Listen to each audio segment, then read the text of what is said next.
Jaya Ram Jaya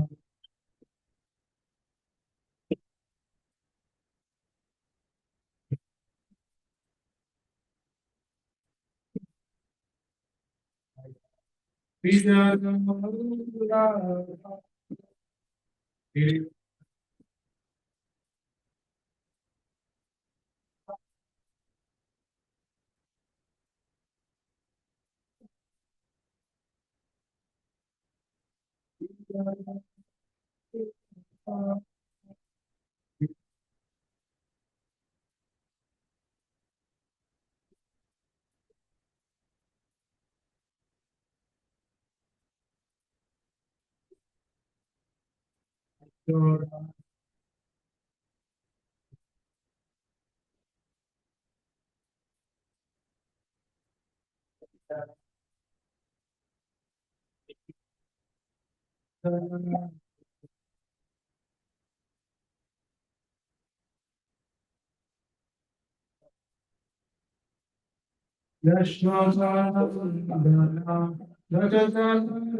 Hare Krishna, Hare Krishna, Hare Krishna, Hare Hare, Hare Rama, Hare Rama, Rama Rama, Hare Hare. Hare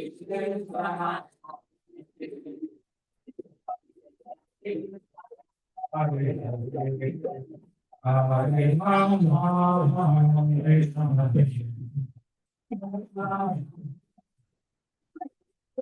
Hare Krishna, Hare Krishna, Krishna Krishna, Hare Hare, Hare Rama, Hare Rama,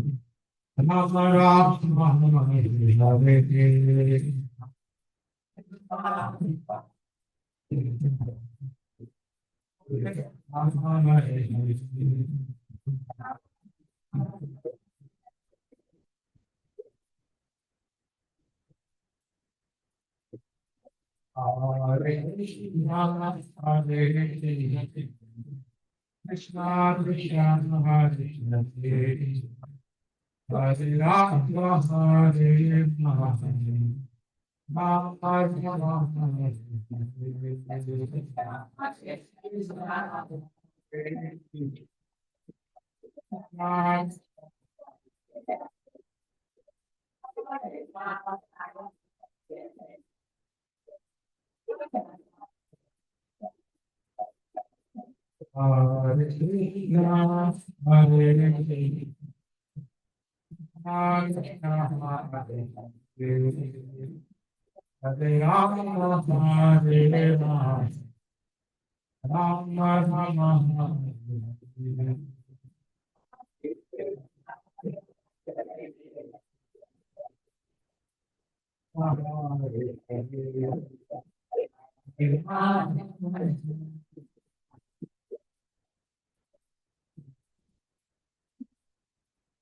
Hare Krishna, Hare Krishna, Krishna Krishna, Hare Hare, Hare Rama, Hare Rama, Rama Rama, Hare Hare.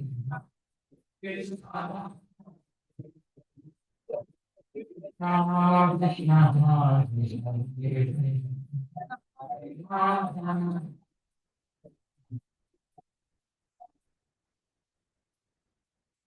Hare Krishna, Hare Krishna, Krishna Krishna, Hare Hare, Hare Rama, Hare Rama, Rama Rama, Hare Hare.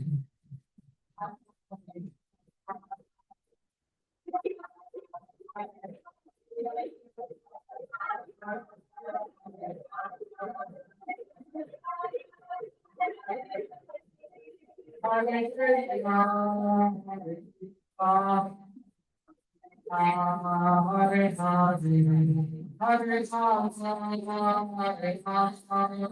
Rama Rama, Hare Hare.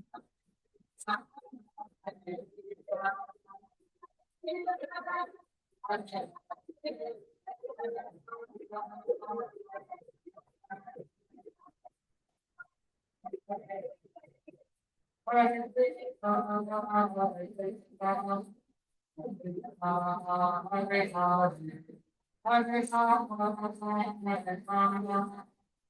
Rama, Hare Hare.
Hare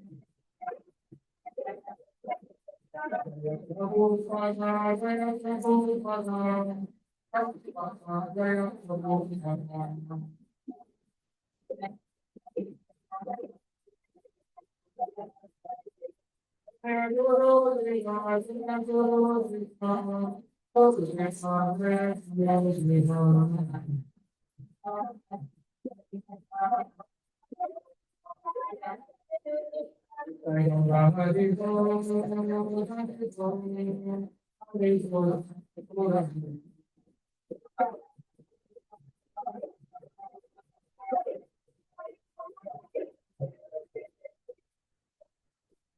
हो विष्णुपाद परमहंस परिव्राजकाचार्य अष्टोत्तर शत श्री श्रीमद दिवान grace AC भक्ति वेदांत स्वामी प्रभुपाद की अनंत कोटि वैष्णव वृंद की निताय गौर प्रेमानंदे।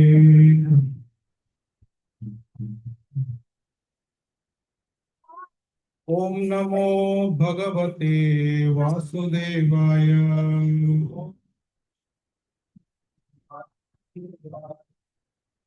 ओम नमो भगवते वासुदेवाय।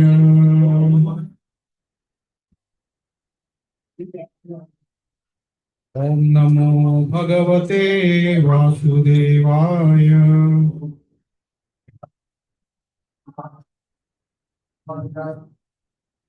ಭಗವದ್ಗೀತಾ ಶತರೂಪ ಅಧ್ಯಾಯ 7 ಶ್ಲೋಕ 30. ಸಾಧಿಭೂತಾದಿ ದೈವಂ ಮಾಂ ಸಾಧಿಯಜ್ಞಂ ಚ ಯೇ ವಿದುಃ ಪ್ರಯಾಣಕಾಲೇಪಿ ಚ ಮಾಂ ते विदुर्युक्त चेतसः।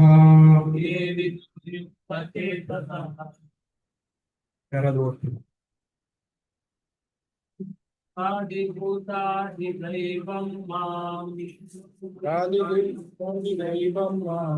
आदियज्ञं च ये विदुः साधियज्ञं च ये विदुः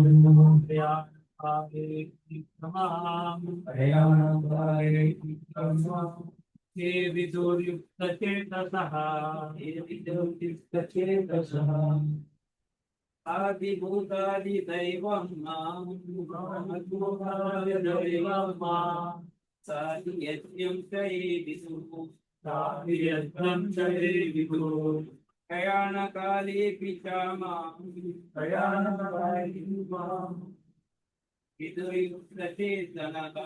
ये विदुर्युक्त चेतसः। माताजी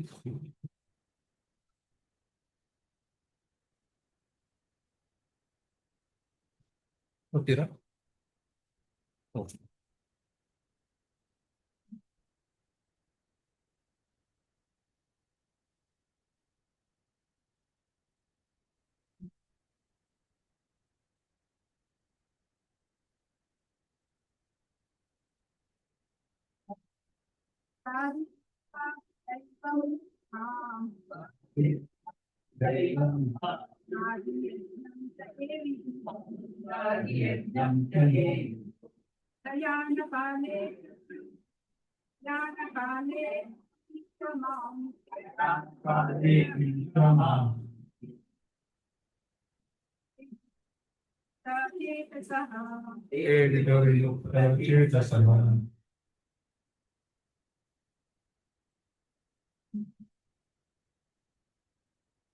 ಅನುವಾದ ಮತ್ತು ಭಾವಾರ್ಥ. His Divine Grace ಶ್ರೀ ಭಕ್ತಿ ವೇದಾಂತ ಸ್ವಾಮಿ ಪ್ರಭುಪಾದರಿಂದ ಅನುವಾದ ಇದೆ. ನನ್ನ ಸಂಪೂರ್ಣ ಪ್ರಜ್ಞೆ ಇರುವವರು ಪರಮಪ್ರಭುವಾದ ನಾನೇ ಎಲ್ಲ ಐಹಿಕ ಅಭಿವ್ಯಕ್ತಿಯ ದೇವತೆಗಳ ಯಜ್ಞ ರೀತಿಗಳ ನಿಯಂತ್ರಕ ತತ್ವ ಎಂದು ಬಲ್ಲವರು. ದೇವೋತ್ತಮ ಪರಮ ಪುರುಷನಾದ ನನ್ನನ್ನು ಮರಣಕಾಲದಲ್ಲಿಯೂ ಅರ್ಥ ಮಾಡಿಕೊಳ್ಳಬಲ್ಲರು ಮತ್ತು ಅರಿಯಬಲ್ಲರು. ಭಾವ: ಕೃಷ್ಣ ಪ್ರಜ್ಞೆಯಲ್ಲಿ ಕರ್ಮವನ್ನು ಮಾಡುವವರು ದೇವೋತ್ತಮ ಪರಮ ಪುರುಷನ ಸಂಪೂರ್ಣ ಅರಿವಿನ ಮಾರ್ಗವನ್ನು ಯಾವಾಗಲೂ ಬಿಡುವುದಿಲ್ಲ. ಕೃಷ್ಣ ಪ್ರಜ್ಞೆಯ ದಿವ್ಯ ಸಹವಾಸದಲ್ಲಿರುವ ಮನುಷ್ಯನು ಪರಮಪ್ರಭು ಹೇಗೆ ಐಹಿಕ ಅಭಿವ್ಯಕ್ತಿಯನ್ನು ಮತ್ತು ದೇವತೆಗಳನ್ನು ಆಳುವ ತತ್ವ ಎನ್ನುವುದನ್ನು ತಿಳಿಯಬಲ್ಲ. ಇಂತಹ ದಿವ್ಯ ಸಹವಾಸದಿಂದ ಮನುಷ್ಯನು ಕ್ರಮೇಣ ದೇವೋತ್ತಮ ಪರಮ ಪುರುಷನ ವಿಷಯವನ್ನು ಮನಗಾಣುತ್ತಾನೆ. ಮರಣಕಾಲದಲ್ಲಿ ಕೃಷ್ಣ ಪ್ರಜ್ಞೆ ಇರುವ ಇಂತಹ ಮನುಷ್ಯನು ಕೃಷ್ಣನನ್ನು ಮರೆಯಲು ಸಾಧ್ಯವೇ ಇಲ್ಲ. ಸಹಜವಾಗಿ ಆತನು ಪರಮಪ್ರಭುವಿನ ಲೋಕವಾದ ಗೋಲೋಕ ವೃಂದಾವನಕ್ಕೆ ಏರಿಸಲ್ಪಡುತ್ತಾನೆ. ಭಾವಾರ್ಥ ಓದ್ತಾ ಇದೆ, ಕ್ಲಾಸ್ ಮಾಡಿ ತೆಗಿತಾರೆ ಅವರು. ಮಂಗಲಾಚರಣ ಕ್ಲಾಸ್ ಸ್ಟಾರ್ಟ್ ಮಾಡೋಣ. ಓಂ ಅಜ್ಞಾನಾತಿಮಿರಾಂಧಸ್ಯ ಜ್ಞಾನಾಂಜನಶಲಾಕಯ ಚಕ್ಷುರುನ್ಮಿಲಿತಂ ಯೇನ ತಸ್ಮೈ ಶ್ರೀ ಗುರವೇ ನಮಃ. ಶ್ರೀ ಚೈತನ್ಯ ಮನೋಭೀಷ್ಟಂ ಸ್ಥಾಪಿತಂ येन भूतले स्वयं रूप तदा मह्यं ददाति स्वपदान्तिकं. वन्देऽहं श्रीगुरून् श्रीयुतापदकमलं श्रीगुरून् वैष्णवांश्च. श्रीरूपं साग्रजातं सहगणा रघुनाथान्वितं तं सजीवं साद्वैतं सावधूतं परिजना सहितं कृष्ण चैतन्य देवं श्रीराधा कृष्ण पादान् सहगणा ललिता श्रीविशाखान्वितांश्च. हे कृष्णा करुणा सिन्धो दीनबन्धो जगत्पते गोपेश गोपिकान्त राधाकान्त नमोस्तुते. तप्त कांचन गौरांगी राधे वृंदावनेश्वरी वृषभानुसुते देवी प्रणमामि हरिप्रिये. वाञ्छाकल्पतरुभ्यश्च कृपा सिन्धुभ्य एव च पतितानां पावनेभ्यो वैष्णवेभ्यो नमो नमः. नमो विष्णुपादाय कृष्ण प्रेष्ठाय भूतले श्रीमते भक्ति वेदांत स्वामिन्निति नामिने. नमस्ते सारस्वते देवे गौरवाणी प्रचारिणे निर्विशेष शून्यवादी पाश्चात्य देशधारिणे. जय श्री कृष्ण चैतन्य प्रभु नित्यानंद श्री अद्वैत गदाधर श्रीवासादि गौर भक्तवृंद. हरे कृष्णा कृष्णा कृष्णा हरे हरे हरे राम राम राम हरे हरे.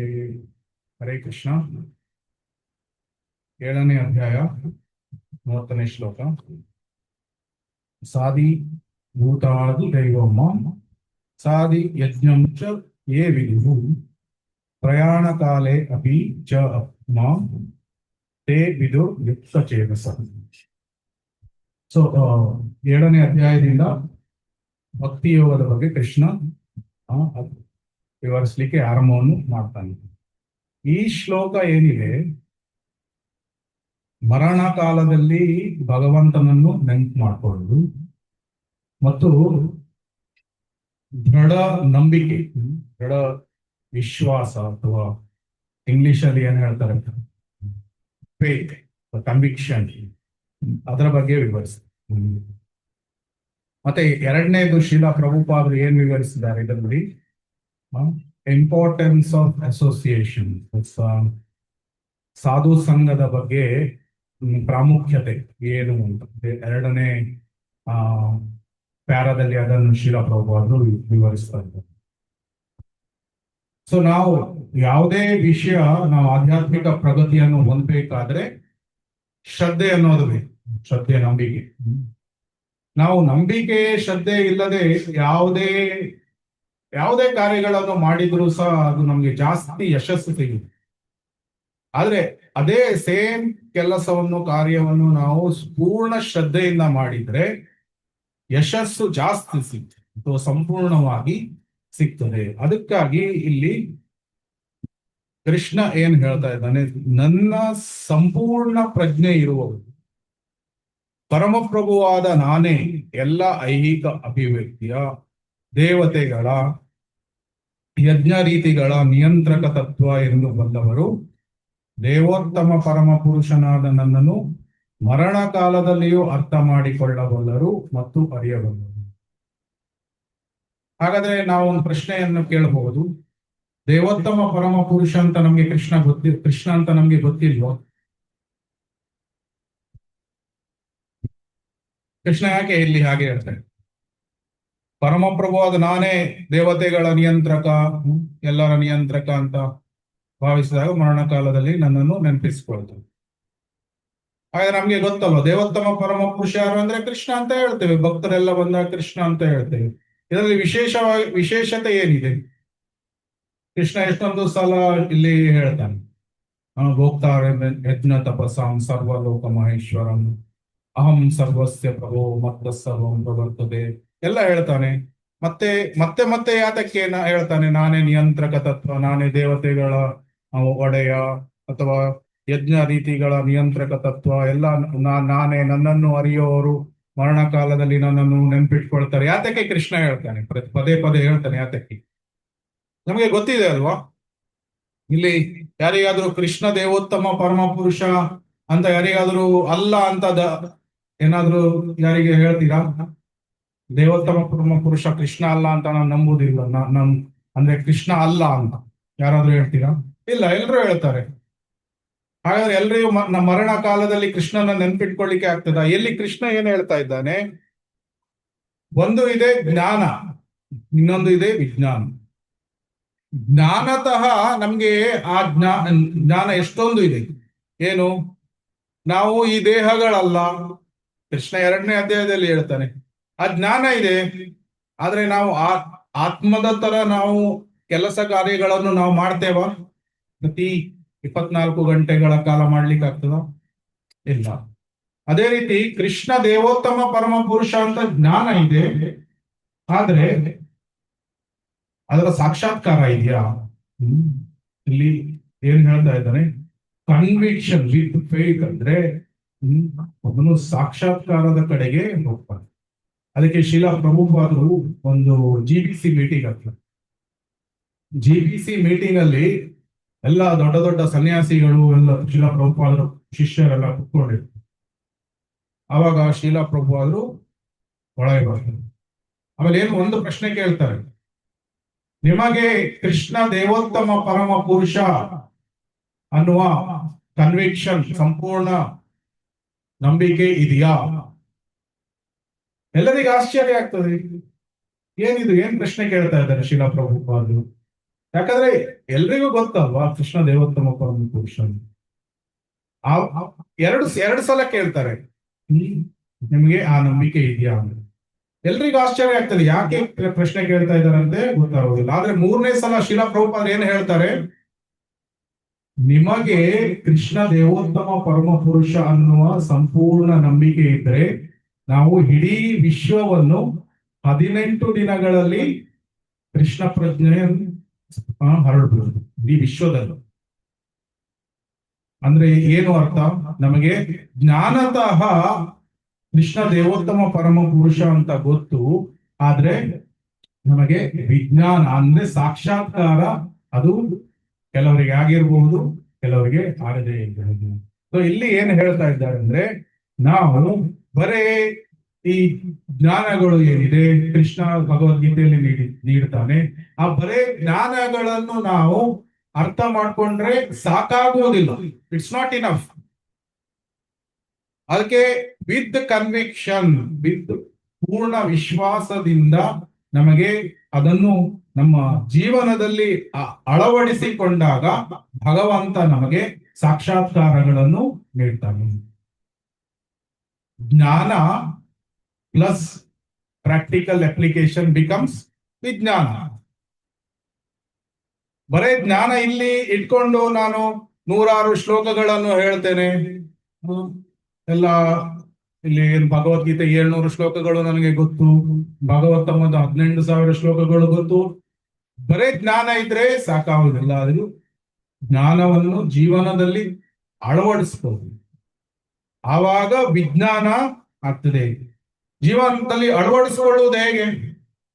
ಯಾವುದೇ ಜ್ಞಾನವನ್ನು ನಾವು ಸೇವೆಗಳನ್ನು ಮಾಡ್ತೇವೆ. ಸೇವೆ, ಸೊ ಇಟ್ ಸ್ಟಾರ್ಟ್ಸ್ ವಿತ್ ವೈಷ್ಣವ ಸೇವಾ. ವೈಷ್ಣವ ಸೇವೆಯಿಂದ ಆರಂಭ ಆಗ್ತದೆ. ವೈಷ್ಣವರ ಸೇವೆಗಳನ್ನು ಮಾಡ್ತೇವೆ, ಭಗವಂತನ ಸೇವೆಗಳನ್ನು ಮಾಡ್ತೇವೆ. ಸೊ ಇದೇ ರೀತಿ ನಾವು ಸೇವೆಗಳನ್ನು ಮಾಡಿ ಮಾಡಿ ಸಾಕ್ಷಾತ್ಕಾರವನ್ನು ಹೊಂದೇವೆ. ಸೊ ಆತ್ಮ ಸಾಕ್ಷಾತ್ಕಾರ ಮತ್ತು ಭಗವಂತನ ಸಾಕ್ಷಾತ್ಕಾರ ಜೊತೆ ಜೊತೆಗೆ ಹೋಗ್ತದೆ. ಸೊ ಇದು ರೈಲ್ವೆ ಟ್ರ್ಯಾಕ್ ಇದ್ದಾಗ. ಸೊ ಆತ್ಮ ಸಾಕ್ಷಾತ್ಕಾರ ಒಂದು ಕಡೆ ಹೋಗ್ತಾ ಇದೆ, ಭಗವಂತನ ಸಾಕ್ಷಾತ್ಕಾರ ಒಂದು ಕಡೆ ಹೋಗ್ತಾ ಇದೆ. ಸೊ ಆವಾಗ ಮುಂದಿನ ಪ್ರಶ್ನೆ ಬರ್ತದೆ, ಪ್ರಭುಜಿಗಳೇ ನನಗೆ ಆತ್ಮ ಸಾಕ್ಷಾತ್ಕಾರ ಆಯ್ತು ಅಂತ ನನ್ಗೆ ಹೇಗೆ ಗೊತ್ತಾಗ್ತದೆ? ನೀವು ಹೇಳ್ತಾ ಇದ್ದೀರಿ ಆತ್ಮ ಸಾಕ್ಷಾತ್ಕಾರ, ನನ್ಗೆ ಗೊತ್ತು ನಾನು ಆತ್ಮ, ಜೀವಾತ್ಮ, ನಾನು ಈ ದೇಹ ಅಲ್ಲ, ನನಗೆ ಗೊತ್ತು. ಸೊ ನಾನು ಆತ್ಮ ಸಾಕ್ಷಾತ್ಕಾರವನ್ನು ಹೊಂದಿದ್ದೇನೆ ಅಂತ ಹೇಗೆ ಗೊತ್ತಾಗ್ತದೆ? ಪ್ರಪ್ರಥಮವಾಗಿ ಆತ್ಮ ಸಾಕ್ಷಾತ್ಕಾರ ಅಂದ್ರೆ ಏನು? ಆತ್ಮ ಸಾಕ್ಷಾತ್ಕಾರ ಅಂದ್ರೆ ಏನು? ಪ್ರಶ್ನೆ.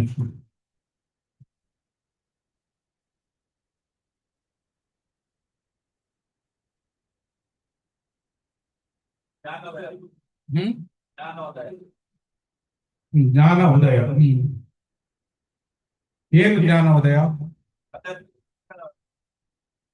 ಕೃಷ್ಣನ ಬಗ್ಗೆ, ಅದು ಕೃಷ್ಣನ ಭಗವಂತನ ಸಾಕ್ಷಾತ್ಕಾರ. ಆತ್ಮ ಸಾಕ್ಷಾತ್ಕಾರ ಅಂದ್ರೆ ಏನು? ಪರವಾಗಿಲ್ಲ, ಟೈಮ್ ತಗೊಳ್ಳಿ, ಆರಾಮಾಗಿ ಇಂಟರಾಕ್ಟಿವ್ ಆಗಿ ಆರಾಮಾಗಿ ಕ್ಲಾಸ್ ತಗೋಬಹುದು. ಯಾಕಂದ್ರೆ ಸಣ್ಣ ಸಣ್ಣ ಕಾನ್ಸೆಪ್ಟ್ ಆದ್ರೂ ಸಹ ಅದನ್ನು ಅರ್ಥ ಮಾಡಿಕೊಂಡು ನಾವು ಒಂದು ಕ್ಲಾಸ್ ಅಲ್ಲಿ ಒಂದು 3-4 ಪಾಯಿಂಟ್ ಕಲ್ತ್ರೆ ಸಹ ಅದನ್ನು ಡೀಪ್ ಆಗಿ ಹೃದಯದಲ್ಲಿ ಅದನ್ನು ಕಲ್ತು ಅದನ್ನು ನಮ್ಮ ಜೀವನದಲ್ಲಿ ಪಾಲನೆ ಮಾಡ್ತಾ ಹೋದ್ರೆ ತುಂಬಾ ಪ್ರಗತಿ ಆಗ್ತದೆ. ನಾವು ತುಂಬಾ ಡಿಸ್ಕಸ್ ಮಾಡ್ಬೇಕು, ಅದು ಮಾಡಿದ್ರೆ ಒಳ್ಳೇದು, ಬಟ್ ಅರ್ಥ ಆಗದ್ರೆ ಅರ್ಥ ಮಾಡ್ಕೊಂಡು ಹೋಗೋಣ. ಆತ್ಮ ಸಾಕ್ಷಾತ್ಕಾರ ಅಂದ್ರೆ ಏನು? ಭಗವಂತ ಕೃಷ್ಣ 2ನೇ ಅಧ್ಯಾಯದಲ್ಲಿ ಏನ್ ಹೇಳ್ತಾನೆ? ನಾವೆಲ್ಲ ಜೀವಾತ್ಮಗಳು. ಜೀವಾತ್ಮನ ಸ್ಥಾನ ಏನು? ಜೀವಾತ್ಮನ ಸ್ಥಾನ ಏನು? ನಾವೇ ದೇವರ? ನಾವು ಭಗವಂತನಿಗೆ ಏನು ಮತ್ತೆ ನಮ್ಗೆ ಇರುವ ಸಂಬಂಧ ಏನು? ಹಾ, ನಿತ್ಯದಾಸ್. ಸೊ ಜೀವೇರ ಸ್ವರೂಪ ಕೃಷ್ಣೇರ ನಿತ್ಯದಾಸ್. ಸೊ ನಾವು ಕೃಷ್ಣನ ನಿತ್ಯ ದಾಸ ಅನ್ನುವ ಜ್ಞಾನ ಇದೆ, ಅದನ್ನು ಸಾಕ್ಷಾತ್ಕಾರ ಮಾಡ್ಕೊಂಡ್ರೆ ಅದು ಆತ್ಮ ಸಾಕ್ಷಾತ್ಕಾರ ಆಯ್ತು. ಹಾಗಿದ್ರೆ ಆತ್ಮ ಸಾಕ್ಷಾತ್ಕಾರ ಆಯ್ತೋ ಇಲ್ಲೋ ಅಂತ ಹೇಗೆ ಗೊತ್ತಾಗ್ತದೆ?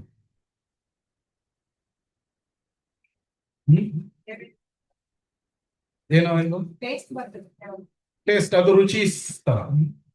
ಸೊ ಅದೇ ಅದರಲ್ಲಿ ಮುಂದುವರೆದುಕೊಂಡು ಹೋದಾಗ ಸಿಂಪಲ್ ಟೆಸ್ಟ್ ಏನು ಅಂದ್ರೆ, ನಾವು ಯಾವುದೇ ಆತ್ಮ ಇಂದ್ರಿಯ ತೃಪ್ತಿ ಅಂದ್ರೆ ಇಂದ್ರಿಯ ತೃಪ್ತಿಗಳನ್ನು ನಾವು ಮಾಡ್ತಾ ಇಲ್ಲ.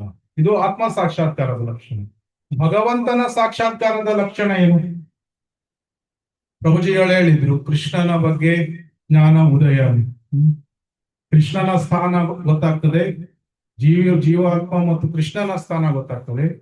ಮತ್ತೆ ಭಗವಂತನ ಲೀಲಾ, ಧಾಮ, ಗುಣ, ರೂಪ ಎಲ್ಲ ಗೊತ್ತಾಗ್ತದೆ. ಅದು ಎಲ್ಲ ಸಾಕ್ಷಾತ್ಕಾರ ಅನ್ನುವ ಲಕ್ಷಣಗಳು ಏನು? ನಾವು ಎಲ್ಲಾ ಕಾರ್ಯಗಳನ್ನು, ಎಲ್ಲಾ ಸೇವೆಗಳನ್ನು ಭಗವಂತನ ಪ್ರೀತ್ಯರ್ಥಕ್ಕಾಗಿ ನಾವು ಯಾವುದೇ ಸಣ್ಣ ವಿಷಯ ಮಾಡುವುದಿದ್ರು ಸಹ ಭಗವಂತನ ಸಂತುಷ್ಟತೆಗಾಗಿ ಮಾಡುವುದು, ಅದು ಭಗವಂತನ ಸಾಕ್ಷಾತ್ಕಾರ. ಸೊ ಆತ್ಮ ಸಾಕ್ಷಾತ್ಕಾರ ಅಂದ್ರೆ ಗೊತ್ತಾಯ್ತು, ಇಂದ್ರಿಯ ತೃಪ್ತಿಗಳನ್ನು ಮಾಡುವುದು ಸ್ವಲ್ಪ ಝೀರೋ. ಆಮೇಲೆ ಭಗವಂತನ ಸಾಕ್ಷಾತ್ಕಾರ ಅಂದ್ರೆ ಭಗವಂತನ ಪ್ರೀತ್ಯರ್ಥಕ್ಕಾಗಿ ಪ್ರತಿಯೊಂದು ಕೆಲಸಗಳನ್ನು ಮಾಡುದು. ಸೊ 24 ಗಂಟೆಗಳನ್ನು ನಾವು ಇದನ್ನು ಮಾಡ್ತಾ ಇದ್ರೆ ಆತ್ಮ ಸಾಕ್ಷಾತ್ಕಾರ ಆಯ್ತು, ಭಗವಂತನ ಸಾಕ್ಷಾತ್ಕಾರ ಆಯ್ತು. ಆದ್ರೆ ನಮ್ಮ ಸ್ಥಿತಿ ಏನೀಗ? ಜನ್ಮ ಮೃತ್ಯು ಜರ ವ್ಯಾಧಿ ಸುಖ ದೋಷಾನು ದರ್ಶನ. ಇಲ್ಲಿ ಶ್ಲೋಕದಲ್ಲಿ ಹೇಳ್ತಾ ಇದ್ದಾನೆ, ದೇವೋತ್ತಮ ಪುರುಷನಾದ ನನ್ನನ್ನು ಮರಣ ಕಾಲದಲ್ಲಿಯೂ ಅರ್ಥ ಮಾಡಿಕೊಳ್ಳಬಲ್ಲ. ಸೊ ಮರಣ ಪರೀಕ್ಷಿತ ಮಹಾರಾಜರಿಗೆ 7 ದಿನಗಳು ಅವಧಿ, ನಮಗೆ ಗೊತ್ತಿಲ್ಲ ಯಾವಾಗ ಬರ್ತದೆ ಅಂತ. ಸೊ ಯಾವುದೇ ಕ್ಷಣದಲ್ಲಿ ಸಹ ಬರ್ಲಿಕ್ಕೆ ಸಾಧ್ಯತೆ ಇದೆ. ಅದಕ್ಕೆ ಎಷ್ಟೊಂದು ಈಗ ಅಂತೂ ನಾವು ಸಾಕಷ್ಟು ಉದಾಹರಣೆಗಳು ಇದೆ. 40 ವರ್ಷದಲ್ಲಿ ಹಾರ್ಟ್ ಅಟ್ಯಾಕ್ಗಳು ಬರ್ತದೆ ಅಥವಾ ಆಕ್ಸಿಡೆಂಟ್ಸ್ಗಳು ಆಗ್ಬಹುದು. ಒಂದು ಆ, ಅಲ್ಲಿ ಜೈಪುರಲ್ಲಿ ಒಂದು ಘಟನೆ ಆಯ್ತು. ಏನು ಆ, ಭಕ್ತರ ಮಿತ್ರರು ಹೋಗಿದ್ರು. ಅವರು ಹೋಗಿದ್ದು ಶುಗರ್ ಕೇನ್ ಜ್ಯೂಸ್ ಕುಡಿದ್ರು. ಶುಗರ್ ಕೇನ್ ಜ್ಯೂಸ್ ಕುಡಿಯುವಾಗ ಯಾರಿಗಾದ್ರೂ ಮೃತ್ಯು ಬರ್ತದೆ ಅಂತ ಆಲೋಚನೆ ಮಾಡಿ, ಆ ಶುಗರ್ ಕೇನ್ ಏನಾಯ್ತು, ಅವ್ರು ಜ್ಯೂಸ್ ಮಾಡ್ಬೇಕಾದ್ರೆ ಮೆಷಿನ್ ತಿರುಗಿಸ್ತಾ ಇದ್ದ, ಯಾರು ನೋಡ್ಲಿಲ್ಲ. ಆದ್ರೆ ಆ ಮೆಷಿನ್ ತಿರುಗ್ತಾ ಇರ್ಬೇಕಾದ್ರೆ ಅಲ್ಲಿ ಒಂದು ದೊಡ್ಡ ಹಲ್ಲಿ ಇತ್ತು. ಆ ಹಲ್ಲಿ ಆ ಮೆಷಿನ್ ಮಧ್ಯ ಹೋಗಿ ಕೂತ್ಕೊಂಡು ಅದು ಶುಗರ್ ಕೇನ್ ಒಟ್ಟಿಗೆ ಕ್ರಶ್ ಆಗಿ ಬಿಡ್ತು. ಅದು ವಿಷ ಆ ಶುಗರ್ ಕೇನ್ ಅಲ್ಲಿ ಜ್ಯೂಸ್ ಅಲ್ಲಿ ಸೇರಿತದೆ. ಅವನು ಕುಡ್ದಿದ್ದು ಬರೇ ಶುಗರ್ ಕೇನ್ ಜ್ಯೂಸ್. 2 ಗಂಟೆಯಲ್ಲಿ ಅವನಿಗೆ ಇದು ಆ ವಿಷ ಕುಡಿದಾಗ ಅದು ಈ ತರ ನೊರೆ ಬರುತ್ತೆ, ದೇಹವನ್ನು. ಸೊ ಮೃತ್ಯು ಹೇಗೆ ಹೇಗೆ ಬರಬಹುದು ನಮ್ಗೆ ಗೊತ್ತಿಲ್ಲ. ಸೊ ನಮ್ಮ ನಮ್ಮ ಮನೆಯಲ್ಲಿ ಸಹ ಎಷ್ಟೊಂದು ಲಿಸರ್ಟ್ಸ್ ಗಳು ಇವೆ. ಯಾವಾಗ ಎಲ್ಲಿ ಬೀಳ್ತದೆ, ಕುಕ್ ಮಾಡ್ಬೇಕಾದ್ರೆ ಬೀಳ್ಬಹುದು, ಏನು ಗೊತ್ತಿಲ್ಲ. ಎಲ್ಲವೂ ಏನು ಆಕ್ಸಿಡೆಂಟ್ ಏನೂ ಆಗ್ಲಿಲ್ಲ, ಎಲ್ಲ ಸರಿಯಾಗಿ ಹೋಗ್ತಾ ಇದೆ. ದಿನಗಳು ಕಳೆದ ಹಾಗೆ ಮೃತ್ಯುವಿನ ಸಮೀಪ ಹೋಗ್ತಾ ಇದ್ದೇವೆ. ಸೊ ಮೃತ್ಯು ಯಾವುದೇ ಸಮಯದಲ್ಲಿ ಬರಬಹುದು. ಆದ್ರೆ ಮೃತ್ಯು ಬರುವ ಸಂದರ್ಭದ ಮೊದಲು ಸಂಪೂರ್ಣವಾಗಿ ಕೃಷ್ಣ ಪ್ರಜ್ಞೆಯನ್ನು ಹೊಂದಿ, ಆ ರೀತಿ ನಮ್ಮ ಸಾಧನವನ್ನು ನಾವು ಅಭ್ಯಾಸ ಮಾಡಿ before the next death comes. ನಮ್ಮ ಸಾಧನ ಹೇಗಿರಬೇಕು ಅಂದ್ರೆ ನಾವು ಸಂಪೂರ್ಣರಾಗಿ ಕೃಷ್ಣ ಪ್ರಜ್ಞೆಯನ್ನು ಹೊಂದಿದ್ದೇವೆ. ಆ ರೀತಿ ಸಾಧನವನ್ನು ಪ್ರತಿದಿನ ನಾವು ಮಾಡಬೇಕು. ಆಮೇಲೆ ಕೃಷ್ಣನ ಹತ್ರ ಬಂದು ನಾವೇನು ಹೇಳ್ತೇವೆ, ಕೃಷ್ಣ ಐ ಆಮ್ ಯುವರ್ಸ್, ನಾನು ನಿನ್ನವನು, ನಾನು ನಿನ್ನ ದಾಸ, ನನಗೆ ಸೇವೆಗಳನ್ನು ಮಾಡಲಿಕ್ಕೆ ಅವಕಾಶಗಳನ್ನು ಕೊಡು, ನಾನು ನಿನ್ನ ಸೇವೆಗಳನ್ನು ಮಾಡ್ತೇನೆ. ಅದು ಕೊಡು ಅಂತ ಹೇಳಿ ಸೇವೆಗಳು ಬಂದಾಗ ಅದೇ ರೀತಿ ನಾವು ಒಳ್ಳೆ ರೀತಿಯಲ್ಲಿ ಸೇವೆಗಳನ್ನು ನಾವು ಮಾಡಬೇಕು. ಈ ರೀತಿ ಮಾಡಬೇಕಾದ್ರೆ ಕನ್ವಿಕ್ಷನ್ ಮುಂದೆ ತುಂಬಾ ಗಾಢವಾದ ಒಂದು ಶ್ರದ್ಧೆ ನಮ್ಮಲ್ಲಿ ಬೇಕು. ಪ್ರಪ್ರಥಮವಾಗಿ ಕೋಮಲ ಶ್ರದ್ಧೆ ಇರ್ತದೆ, ತುಂಬಾ ಕೋಮಲ ಶ್ರದ್ಧೆ. ಕೆಲವೊಮ್ಮೆ ಬರ್ತೇವೆ, ಕೆಲವೊಮ್ಮೆ ದೇವಸ್ಥಾನಕ್ಕೆ ಬರಲ್ಲ. ನಮ್ಮದೇ ಏನಾದ್ರೂ ಕಮಿಟ್ಮೆಂಟ್ಸ್ ಗಳು ಇದ್ರೆ ಲಾಸ್ಟ್ ಪ್ರಯಾರಿಟಿ ನಾವು ದೇವಸ್ಥಾನಕ್ಕೆ ಬರ್ತೀವಿ. ಏನೂ ಇಲ್ಲ, ಆರಾಮಾಗಿ ಸಮಯ ಇದೆ ಆವಾಗ ದೇವಸ್ಥಾನ. ಆದ್ರೆ ಅದು ಬದಲಾಗ್ತಾ ಬರ್ತದೆ. ಫಸ್ಟ್ ಆಮೇಲೆ ಕೊನೆಗೆ ನಾವು ಫಸ್ಟ್ ಪ್ರಿಫರೆನ್ಸ್ ದೇವಸ್ಥಾನ, ಆಮೇಲೆ ಉಳಿದಿದ್ದಾರೆ. ಸೊ ಅದು ಶ್ರದ್ಧೆ ಗಾಢವಾಗ್ತಾ ಇದೆ. ಅದೇ ಇದು ಭಾಗವತದಲ್ಲಿ ಎಷ್ಟು ಸ್ಟೋರಿಗಳು ಇದೆ, ಹೇಗೆ ಭಕ್ತರು ತಮ್ಮ ಶ್ರದ್ಧೆಯನ್ನು ಗಾಢವನ್ನಾಗಿ ಮಾಡಿಕೊಂಡು, ಮತ್ತೆ ಎಷ್ಟೊಂದು ಕಷ್ಟಗಳು ಬಂದರೂ ಸಹ ಅವರು ಹೇಗೆ ಭಗವಂತನ ಆಶ್ರಯವನ್ನು ಪಡೆದರು. ಈ ಪರ್ಟಿಕ್ಯುಲರ್ ಶ್ಲೋಕಕ್ಕೆ ಉತ್ತಮವಾದ ಲೀಲೆ ಅಂದ್ರೆ ಧ್ರುವ ಮಹಾರಾಜರು. ಧ್ರುವ ಮಹಾರಾಜನ ಕತೆ ಎಷ್ಟು ಜನರಿಗೆ ಗೊತ್ತು? ಧ್ರುವ ಮಹಾರಾಜ 4ನೇ ಸ್ಕಂದ ಗೊತ್ತಿರಬಹುದು ತುಂಬಾ ಜನ. ಯಾರಿಗೆ ಗೊತ್ತಿಲ್ಲ ಹೇಳಿ, ಯಾಕಂದ್ರೆ ಎಕ್ಸ್ಪ್ಲೇನ್ ಮಾಡ್ಬೇಕು. ಓಕೆ, ಸೊ ಸಂಕ್ಷಿಪ್ತವಾಗಿ ಹೇಳುವುದಿದ್ರೆ, ಧ್ರುವ ಮಹಾರಾಜ ಅವನು ಉತ್ತನಪಾದ, ಅವನಿಗೆ 2 ಜನ ಹೆಂಡತಿ, ಸುರುಚಿ ಮತ್ತೆ ಸುನೀತಿ. ಸೊ ಸುರುಚಿಗೆ ತುಂಬಾ ಅಟ್ಯಾಚ್ ಆಗಿದೆ ರಾಜ. ಸೊ ಸುನೀತಿಯ ಮಗ ಧ್ರುವ, ಸುರುಚಿಗೆ ಇನ್ನೊಬ್ಬ ಮಗ ಇದ್ದ, ಅವನ ಹೆಸರು ಮರ್ತೋಯ್ತು, ಆದ್ರೆ ಉತ್ತಮ. ಸೊ ಧ್ರುವ ಮಹಾರಾಜ ಉತ್ತನಪಾದನ ಕಾಲ್ ಮೇಲೆ ಕೂತ್ಕೊಳ್ಳಿಕ್ಕೆ ಹೋದಾಗ ಸುರುಚಿ ಇನ್ಸಲ್ಟ್ ಮಾಡ್ತಾರೆ ಧ್ರುವ ಮಹಾರಾಜ. ಆದ್ರೆ ಕ್ಷತ್ರಿಯ ಬ್ಲಡ್ ಅಂದ್ರೆ ಕ್ಷತ್ರಿಯ ರಕ್ತ ಹೇಗಿರ್ತದೆ ಅಂದ್ರೆ ಯಾವುದೇ ಅಪಮಾನಗಳನ್ನು ತಡೆದುಕೊಳ್ಳುವಂತಹ ಶಕ್ತಿ ಇರುವುದಿಲ್ಲ. ಯಾಕಂದ್ರೆ ಅವರ ಸ್ವಭಾವ ಆ ರೀತಿ ಇದೆ, ಕ್ಷತ್ರಿಯ ಬ್ಲಡ್ ಅಂತ. ಸೊ ಧ್ರುವ ಮಹಾರಾಜನ ರಕ್ತ ಕುದೀತಾ ಇದೆ, ಅವನ ಈ ನಾಲಿಗೆಗಳು, ಇಲ್ಲಿ ಮುಖ ಎಲ್ಲ ಕಂಪನ. ಯಾಕಂದ್ರೆ ಅಷ್ಟು ಸಿಟ್ಟು ಬಂದಿದೆ.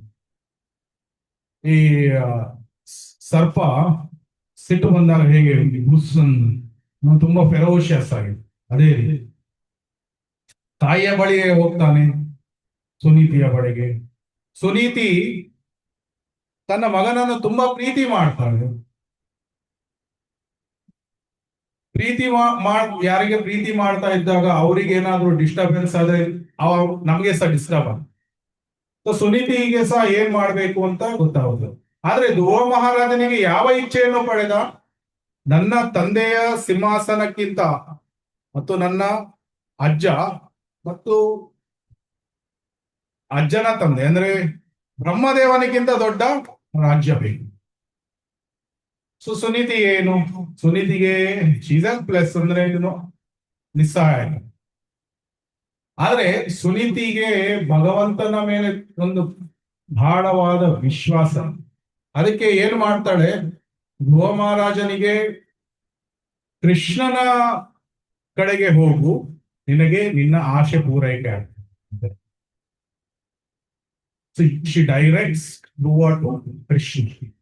ಆದ್ರೆ ಹೇಗೆ ಹೇಗೆ ಕೃಷ್ಣ ಸಿಗ್ತಾನೆ ಅದನ್ನು ಏನು ಹೇಳಿ, ಈ ಒಂದು ಸೆಂಟೆನ್ಸ್ ಅನ್ನು ಹೇಳಿ, ನೀನು ಕೃಷ್ಣನ ಬಳಿಗೆ ಹೋಗು, ನಿನಗೆ ನಿನ್ನ ಆಸೆ ಪೂರೈಕೆ. ಧ್ರುವ ಮಹಾರಾಜ ಅದನ್ನು ಕೇಳಿ ಏನು ಹಿಂದೆ ಮುಂದೆ ನೋಡುದಿಲ್ಲ, ಈ ಸ್ಟ್ರೈಟ್ ರನ್ ಮಾಡ್ತಾನೆ, ಏನು ಓಡ್ತಾನೆ ಅರಮನೆಯ ಹೊರಗೆ ಮತ್ತೆ ಕಾಡಿಗೆ ಒಳಗೆ, ಕಾಡಿನ ಒಳಗೆ ಹೋಗ್ತಾ ಇದ್ದಾನೆ. ಕಾಡಿನ ಒಳಗೆ ಯಾರು ಬರ್ತಾರೆ? ಆದ್ರೆ ವಿಷ್ಣು ನೋಡ್ತಾ ಇದ್ದಾನೆ, ನಾರದ ಮುನಿಗಳಿಗೆ ಕಳಿಸ್ತಾನೆ. ಆದ್ರೆ ನಾರದ ಮುನಿಗಳು ಬಂದ ತಕ್ಷಣ ಧ್ರುವ ಮಹಾರಾಜನಿಗೆ ಏನ್ ಬೇಕು ಅದನ್ನ ಕೊಟ್ರ? ಇಲ್ಲ, ಅಲ್ಲಿ ಟೆಸ್ಟ್ ಪರೀಕ್ಷೆಗಳು ಇದೆ. ಸೊ ನಾರದ ಮುನಿಗಳು ಪರೀಕ್ಷೆ ಮಾಡ್ತಾರೆ ಧ್ರುವ ಮಹಾರಾಜನಿಗೆ, ನೀನು 5 ವರ್ಷದ ಬಾಲಕ, ಇಂತಹ ವಿಷಯಗಳನ್ನು ತುಂಬಾ ಗಂಭೀರತೆಯಿಂದ ತೆಗೆದುಕೊಳ್ಬಾರ್ದು, ಮನೆಗೆ ವಾಪಸ್ ಹೋಗು ಮತ್ತು ಆಟ ಆಡು, ಒಂದು ಸ್ವಲ್ಪ ದಿನದಲ್ಲಿ ಎಲ್ಲ ಸರಿ ಹೋಗ್ತದೆ, ಎವ್ರಿಥಿಂಗ್ ಬಿಕಮ್ಸ್ ನಾರ್ಮಲ್, ಹೋಗು, ವಾಪಸ್ ಹೋಗು. ಅವಾಗ ಶಿಲಾ ಪ್ರಭುಪಾದರು ಭಾವಾರ್ಥದಲ್ಲಿ ಏನ್ ಬರೀತಾರೆ? ತನ್ನ ಆಧ್ಯಾತ್ಮಿಕ ಗುರುಗಳಿಗೆ ಏನು ಹೇಳ್ತಾನೆ ಧ್ರುವ ಮಹಾರಾಜ? ನಿಮಗೆ ನಾನು ಕೇಳಿದ್ದು ಅಂದ್ರೆ ಕೃಷ್ಣನ ಹಾದಿಯನ್ನು ತೋರಿಸ್ಲಿಕ್ಕೆ ಸಾಧ್ಯ ಆಗದೇ ಇದ್ರೆ ಪ್ಲೀಸ್ ಗೋ ಅಸೈಡ್. ತನ್ನ ಆಧ್ಯಾತ್ಮಿಕ ಗುರುಗಳಿಗೆ go aside, I want to go further. ಇನ್ನು ನಾನು ಹಿಂದೆ ಹೋಗುದಿಲ್ಲ, ಮುಂದೆನೆ ಹೋಗುದು. ಸೊ ಅದಕ್ಕೆ ನಾರದ ಮುನಿಗಳು ಅವನ ಕನ್ವಿಕ್ಷನ್ ಇಲ್ಲಿ ಅದೇ ಏನು, ಸ್ಟ್ರಾಂಗ್ ಕನ್ವಿಕ್ಷನ್, ಗಾಢವಾದ ನಂಬಿಕೆ, ಶ್ರದ್ಧೆ ಇದೆ. ನನಗೆ ಯಶಸ್ಸು ಸಿಗ್ತದೆ. ಯಾವಾಗ? ನನ್ನ ಬಲದಿಂದ ಅಲ್ಲ, ನನ್ನ ಬಲದಿಂದ ಯಶಸ್ಸು ಅಲ್ಲ, ಆದ್ರೆ ಭಗವಂತನ ಆಶ್ರಯವನ್ನು ತೆಗೆದುಕೊಂಡಾಗ, ಕೃಷ್ಣನ ಆಶ್ರಯವನ್ನು ತೆಗೆದುಕೊಂಡಾಗ ಸಂಪೂರ್ಣವಾದ ಯಶಸ್ಸು ಸಿಗ್ತದೆ. ಇದು ವಿಶ್ವಾಸ ಇತ್ತು. ಯಾಕಂದ್ರೆ ತನ್ನ ತಾಯಿ ಹೇಳಿದ್ದಾರೆ, ತಾಯಿಯ ಮೇಲೆ ವಿಶ್ವಾಸ ಇದೆ. ಸೊ ಅದಕ್ಕಾಗಿ ಆ ವಿಶ್ವಾಸದಿಂದ ಮುಂದೆ ಹೋಗ್ತಾನೆ. ಆಮೇಲೆ ನಾರದ ಮುನಿಗೆಲ್ಲ ಏನ್ ಹೇಳ್ತಾನೆ, ನೀವು ಕೊಡದಿದ್ರೆ ನಾನು ಇನ್ನು ಮುಂದೆ ಹೋಗ್ತೇನೆ. ಸೊ ಅದಕ್ಕೆ ನಾರದ ಮುನಿಗಳು ತತ್ಕ್ಷಣವೇ ಅವನಿಗೆ ಮಂತ್ರವನ್ನು, ಯಾವುದು? ಓಂ ನಮೋ ಭಗವತೆ ವಾಸುದೇವ. ಆಮೇಲೆ ವಿಗ್ರಹ ಸೇವೆಯನ್ನು ಹೇಗೆ ಮಾಡಬೇಕು ಹೇಳ್ತಾರೆ. ಆಮೇಲೆ ಮಧುಮನಕ್ಕೆ ಹೋಗಿ ಇದನ್ನು ಅಭ್ಯಾಸ ಮಾಡು ಅಂತ ಹೇಳ್ತಾರೆ. ಸೊ ಇದು ಅದರ ನಂತರ ಕತೆ ತುಂಬಾ ಇದೆ, ಆದ್ರೆ ಅದನ್ನು ಅದು ಹೇಳುವಷ್ಟು ಸಮಯ ಇಲ್ಲ. ಆದ್ರೆ ಇದೆಲ್ಲ ಆಗಿ ಕೃಷ್ಣನನ್ನು ಅಂದ್ರೆ ತನ್ನ ಇಷ್ಟ ದೇವನನ್ನು 6 ತಿಂಗಳಲ್ಲಿ ನೋಡ್ತಾನೆ. ಆಮೇಲೆ ಭಗವಂತನನ್ನು ನೋಡಿ ಪ್ರಾರ್ಥನೆಗಳನ್ನು ಸಲ್ಲಿಸಿದ. ಭಗವಂತ ಹೇಳಿದ ಮತ್ತೆ ಹೋಗಿ ರಾಜ್ಯಭಾರವನ್ನು ಮಾಡುವನು. ರಾಜ್ಯಭಾರವನ್ನು ಸಹ ಭಗವಂತ ಹೇಳಿದ ಹಾಗೆ ಮಾಡ್ತಾನೆ. ಆಮೇಲೆ ಆ ಯುದ್ಧ, ಯಕ್ಷರ ಜೊತೆ ಯುದ್ಧ, ಅದೆಲ್ಲ ತುಂಬಾ ಸ್ಟೋರಿಗಳಿದೆ. ಆದ್ರೆ ಕೊನೆಗೆ ಮೃತ್ಯುವಿನ ಸಮಯದಲ್ಲಿ, ಇಲ್ಲಿ ಶ್ಲೋಕದಲ್ಲಿ ಏನು, ಮರಣ ಕಾಲದಲ್ಲಿ ಇಲ್ಲಿ ಧ್ರುವ ಮಹಾರಾಜ ಮರಣ ಕಾಲದಲ್ಲಿ ಭಗವಂತನ ಆಶ್ರಯವನ್ನು ಪಡಿತಾನೆ. ಆವಾಗ ಅವನಿಗೆ ವೈಕುಂಠದಿಂದ ವಿಮಾನ ಬಂತು ಸ್ವತಃ. ಆಮೇಲೆ ಅವನು ವೈಕುಂಠ ವಿಮಾನದ ಮೇಲೆ ಹೇಗೆ ಹತ್ತುತ್ತಾನೆ? ಡೆತ್ ಪರ್ಸಾನಿಫೈಡ್, ಮೃತ್ಯುವಿನ ಪರ್ಸಾನಿಫಿಕೇಶನ್ ಏನಿದ್ದಾನೆ, ಅವನು ತನ್ನ ತಲೆಯನ್ನು ಆ ವಿಮಾನದ ಕೆಳಗೆ ಇಟ್ಟು ತನ್ನ ತಲೆಯನ್ನು ಮೇಲೆ ಹತ್ತಿ ವಿಮಾನ ಹತ್ಲಿಕ್ಕೆ ಹೇಳ್ತಾನೆ. ಸೊ ಧ್ರುವ ಮಹಾರಾಜ ಆ ರೀತಿ ಮಾಡ್ತಾನೆ. ಇದೆಲ್ಲ ಹೇಗೆ ಸಾಧ್ಯ ಆಯಿತು? ಭಗವಂತನ ಆಶ್ರಯವನ್ನು ಪಡೆದ. ಮತ್ತೆ ಎರಡನೇ ವಿಷಯ ಏನು ಅರ್ಥ ಆಗ್ತದೆ? ಶುದ್ಧ ಭಕ್ತರು ಸಂಘದಿಂದ, ನಾರದ ಮುನಿಗಳ ಕೃಪೆಯಿಂದ ಆಯ್ತು. ಅದಕ್ಕೆ ಇಲ್ಲಿ ಎರಡನೇ ಪ್ಯಾರದಲ್ಲಿ ಶಿಲ ಪ್ರಭುಪಾದರು ಏನು ಹೇಳ್ತಾರೆ ಅಂದ್ರೆ, ಕೃಷ್ಣ ಪ್ರಜ್ಞೆಯ ಪ್ರಾರಂಭವೆಂದರೆ ಕೃಷ್ಣ ಪ್ರಜ್ಞೆ ಇರುವವರ ಸಹವಾಸ. ಇಂತಹ ಸಹವಾಸವು ಆಧ್ಯಾತ್ಮಿಕವಾದದ್ದು ಮತ್ತು ಮನುಷ್ಯನಿಗೆ ಪರಮ ಪ್ರಭುವಿನೊಡನೆ ನೇರ ಸಂಪರ್ಕವನ್ನು ಕಲ್ಪಿಸುತ್ತದೆ. ಅವನ ಕೃಪೆಯಿಂದ ಮನುಷ್ಯನಿಗೆ ಕೃಷ್ಣನು ದೇವೋತ್ತಮ ಪರಮ ಪುರುಷನೆಂದು ಅರ್ಥ ಮಾಡಿಕೊಳ್ಳಲು ಸಾಧ್ಯವಾಗುತ್ತದೆ. ಸೊ ಇಲ್ಲಿ ಸಹವಾಸ, ಸಹವಾಸ ಅಂದ್ರೆ ಏನು? ಸಂಘ, ಸಹವಾಸ. ನಾವಿಲ್ಲಿ ಭಕ್ತರ ಸಂಘಕ್ಕೆ ಬರ್ತೇವೆ. ಸೊ ಭಕ್ತರ ಸಂಘಕ್ಕೆ ಬಂದಾಗ ನಮಗೆ ನಮ್ಮ ಆಸೆಗಳು ಟ್ಯೂನ್ ಆಗ್ತದೆ, ರಿಫೈನ್ಮೆಂಟ್. ಏನು ಹೀಗೆ ಅಲ್ಲಿ ಕೆಲವು ಕಡೆ ಈ ಮೆಷಿನ್ ಅನ್ನು ಇದ್ ಮಾಡ್ಬೇಕಾದ್ರೆ ಟ್ಯೂನಿಂಗ್ ಮಾಡ್ತಾರೆ. ಅದೇ ರೀತಿ ಹೊರಗೆ ಹೋದಾಗ ಆಸೆಗಳು ಬೇರೆ ಕಡೆ ಹೋಗ್ತಾ ಇರ್ತವೆ, ಬೇರೆ ಕಡೆ ಹೀಗೆ ಎಲ್ಲೆಲ್ಲೋ ಹೋಗ್ತಾ ಇರ್ತದೆ. ಅದನ್ನು ಇಲ್ಲಿ ಬಂದು ಟ್ಯೂನ್ ಮಾಡುದು, ಎಲ್ಲಿಗೆ? ಭಗವಂತನ ಕಡೆಗೆ ಟ್ಯೂನ್. ದಿಕ್ಸೂಚಿಯನ್ನು ಟ್ಯೂನ್ ಮಾಡಿ ಹೋಗ್ತೇವೆ ಆದಿತ್ಯವಾರ ಬಂದು. ಅದು ಒಂದು ವಾರ ತನಕ ಅಲ್ಲೇ ನಿಲ್ಬೇಕು, ಮತ್ತೆ ಬೇರೆ ಕಡೆ ಹೋಗ್ಬಾರ್ದು. ಸೊ ಹಾಗೆ ನೋಡುವಂತ ಜವಾಬ್ದಾರಿ ನಮ್ದು ಇದೆ. ಸೊ ಅದನ್ನು ಸಹವಾಸ, ಸಂಘ ಸಹವಾಸ. ಸೊ ಅದಕ್ಕೆ ಏನು ಹೇಳ್ತಾರೆ ಅಂದ್ರೆ, ನಮ್ಮ ಪರ್ಸನಾಲಿಟಿ ಅಂದ್ರೆ ವ್ಯಕ್ತಿತ್ವ, ನಾವು ಯಾರ ಜೊತೆ ಸಂಘ ಮಾಡ್ತೇವೆ, 5 ಜನ ಯಾರ ಜೊತೆ ಸಂಘ ಮಾಡ್ತೇವೆ ಪ್ರಮುಖವಾಗಿ, ಅದರ ಮೇಲೆ ನಮ್ಮ ವ್ಯಕ್ತಿತ್ವ ಡಿಸೈಡ್ ಆಗ್ತದೆ. ಅಂದ್ರೆ ನೀವು 5 ಜನರ ಯಾರು ಸಂಘ ಮಾಡ್ತೀರಿ ಅವರನ್ನು ತೋರಿಸಿ ನೀವು ಯಾರಂತ ನಾವು ಹೇಳ್ಬೋದು. 5 ಜನ ಕುಡುಕರೊತ್ತಿಗೆ ಸಂಘ ಮಾಡಿದ್ರೆ ಪಕ್ಕ ಕುಡುಕ. 5 ಜನ ಸಿಗರೇಟ್ ಸೇದೋರ ಜೊತೆ ಮಾಡಿದ್ರೆ ಪಕ್ಕ ಸಿಗರೇಟ್ ಸೇರ್ತಾರೆ. ಅದೇ ರೀತಿ 5 ಜನ ಭಕ್ತರ ಜೊತೆ ಮಾಡಿದ್ರೆ, ಆ 5 ಜನರ ಆವರೇಜ್ ತೆಗೆದ್ರೆ ನಮ್ದು ಪ್ರಜ್ಞೆ ಆ ರೀತಿ ಇರ್ತದೆ. ಅದಕ್ಕೆ ಏನು ಹೇಳ್ತಾರೆ, 5 ಜನ ಶುದ್ಧ ಭಕ್ತರ ಸಂಘ ಮ್ಯಾಕ್ಸಿಮಮ್ ತಗೊಂಡ್ಬಿಟ್ರೆ ಬಹುಬೇಗ ನಾವು ಶುದ್ಧ ಭಕ್ತರ. ಅದಕ್ಕೆ ಬೆಸ್ಟ್ ಅಂದ್ರೆ ಏನು? ನಾವು ಅದಕ್ಕೆ ಏನ್ ಮಾಡ್ತೇವೆ? ಬೆಳಿಗ್ಗೆ ಎದ್ದು ಶೀಲ ಪ್ರಭುಪಾದರ ಪ್ರವಚನ. ಒಬ್ರು ಪರ್ಸನಾಲಿಟಿ ಡೆಫಿನೆಟ್ ಆಗಿ ನಮ್ಮ ಜೀವನದಲ್ಲಿ ಶೀಲ ಪ್ರಭುಪಾದ. ಆಮೇಲೆ ಎರಡನೇದು ಯಾರು? ನಮ್ಮ ಆಧ್ಯಾತ್ಮಿಕ ಗುರು. ಸೊ 2 ಜನ ಫಿಕ್ಸ್ ಆಗಿ ಬಿಟ್ಟು ಅವರ ಸಂಘವನ್ನು ಪ್ರತಿದಿನ ತೆಗೆದುಕೊಂಡಾಗ ಆವರೇಜ್ ತುಂಬಾ ಹೈ ಹೋಗಿಬಿಟ್ಟು, ಆಮೇಲೆ ಉಳಿದ 3 ನಾವು ಡಿಸೈಡ್ ಮಾಡ್ಬೋದು. ನಮ್ಮ ಶಿಕ್ಷಕರುಗಳು ಅಥವಾ ನಮಗಿಂತ ಮುಂದುವರಿದ ಭಕ್ತರು. 5 ಜನ ಸಹ ನಮಗಿಂತ ಮುಂದುವರಿದ ಭಕ್ತರ ಜೊತೆ ನಾವು ಸಂಘವನ್ನು ಮಾಡಿದ್ರೆ, ನಾವು ಇಲ್ಲಿ 5 ಜನ ಇದ್ರೆ ಖಂಡಿತ ಇಲ್ಲಿ ಬರ್ತೇವೆ. ಅದಕ್ಕೆ ಯಾರ ಜೊತೆ ಸಂಘ ಮಾಡ್ತೇವೆ ನೋಡ್ಬೇಕು. ಅಥವಾ ಒಬ್ರು ಇಲ್ಲಿ 4 ಜನ ಇಲ್ಲಿ ಇದ್ರೆ ತುಂಬಾ ಮೇಲೆ ಹೋಗ್ಲಿಕ್ಕೂ ಆಗುದಿಲ್ಲ. ಸೊ ನೋಡ್ಬೇಕು ಸಂಘ ಯಾರೋ ಜೊತೆ ಮಾಡ್ತೀವಿ. ಅದನ್ನೇ ಶೀಲ ಪ್ರಭುಪಾದರು ಇಲ್ಲಿ ಹೇಳ್ತಾ ಇದ್ದೀನಿ. ಕೃಷ್ಣ ಪ್ರಜ್ಞೆಯ ಪ್ರಾರಂಭವೆಂದರೆ ಕೃಷ್ಣ ಪ್ರಜ್ಞೆ ಇರುವವರ ಜೊತೆ ಸಹವಾಸ. ಬೇಸಿಕಲಿ ನಾವು ನೋಡ್ಬೋದು, ನೀವು ಕರೆಕ್ಟ್ 1 ತಿಂಗಳು ದೇವಸ್ಥಾನಕ್ಕೆ ಬರದಿದ್ರೆ ನಮ್ಮ ಪ್ರಜ್ಞೆ ಯಾವ ರೀತಿ, ಬ್ಯಾಟ್ರಿ ಎಲ್ಲ ಡಿಸ್ಚಾರ್ಜ್ ಆಗಿದೆ, ಫುಲ್ ಡೌನ್. ಯಾಕೆ ಅದು? ಯಾಕಂದ್ರೆ ಹೊರಗಡೆ ಭೌತಿಕ material nature is very strong, Maya is very strong. ಅದು ನಾವು ಇಲ್ಲಿ ಒಂದೇ ಸ್ತರದಲ್ಲಿ ನಿಲ್ಲುವುದಂತ ಇರುವುದಿಲ್ಲ. ಭೌತಿಕ ಲೋಕದಲ್ಲಿ ಹೀಗೆ ನಿಲ್ಲುವುದಂತ ಇರುವುದಿಲ್ಲ ಇದೇ ಸ್ತರದಲ್ಲಿ. ಇಲ್ಲ ಮೇಲೆ ಹೋಗ್ಬೇಕು, ಇಲ್ಲ ಕೆಳಗೆ ಬರಬೇಕು. ಮೇಲೆ ಹೋಗ್ಲಿಕ್ಕೆ ಆಗುದಿಲ್ಲ ಅಂದ್ರೆ ಒಂದೇ ಡೈರೆಕ್ಷನ್ ಇರುದು, ಯಾವುದು? ಕೆಳಗೆ ಬರುದು. ನಾವು ಮೇಲೆ ಹೋಗ್ಲಿಕ್ಕೆ ಪ್ರಯತ್ನವನ್ನು ಮಾಡ್ತಾ ಇಲ್ಲ ಅಂದ್ರೆ ಮತ್ತೆ ಇಲ್ಲಿ ನಿಲ್ಲುವುದಂತ ಇಲ್ಲ, ಇಲ್ಲಿ ಹೋಗ್ತಾ ಇಲ್ಲ, ಇಲ್ಲೇ ಕೆಳಗೆ ಬರುದು.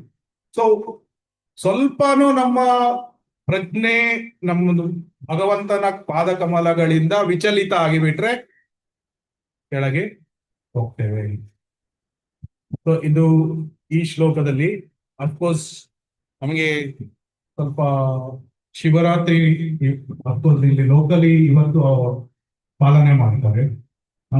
ಇಸ್ಕಾನ್ ನಲ್ಲಿ ನಾಳೆ ಶಿವರಾತ್ರಿ ಪಾಲನೆ ಮಾಡ್ತೇವೆ. ಬಟ್ ಪ್ರಭುಜಿಗಳು ಸ್ವಲ್ಪ ಇದ್ರ ಬಗ್ಗೆ ಮಾತನಾಡಲಿಕ್ಕೆ ಹೇಳಿದ್ದಾರೆ ಶಿವರಾತ್ರಿ ಬಗ್ಗೆ. ಆದ್ರೆ ಈ ಶ್ಲೋಕ ನಾವು ನೋಡಿದ್ವಿ, ಏನು ಪ್ರಯಾಣ ಕಾಲೇಪಿ ಅಪಿ ಚ ಮಾಂ ತೇ ವಿದು ಯುಕ್ತ ಚೇತಸ. ಮೃತ್ಯುವಿನ ಕಾಲದಲ್ಲಿ ಭಗವಂತನ ನೆನಪು ಮಾಡಬೇಕು ಅಂತ. ಅದೇ ಇದೀಗ 7ನೇ ಅಧ್ಯಾಯ ಮುಗಿದು 8ನೇ ಅಧ್ಯಾಯ ಆರಂಭದಲ್ಲಿ ಅರ್ಜುನ ಕೃಷ್ಣನಿಗೆ ಪ್ರಶ್ನೆ ಕೇಳ್ತಾನೆ, ಏನು ಪರಮ ಪ್ರಭುವೇ, ಯಾವುದು ಬ್ರಹ್ಮನ್, ಯಾವುದು ಆತ್ಮ, ಕರ್ಮ ಯಾವುದು, ಈ ಐಹಿಕ ಅಭಿವ್ಯಕ್ತಿ ಯಾವುದು, ದೇವತೆಗಳು ಯಾರು, ದಯವಿಟ್ಟು ಇದನ್ನು ನನಗೆ ವಿವರಿಸಿ.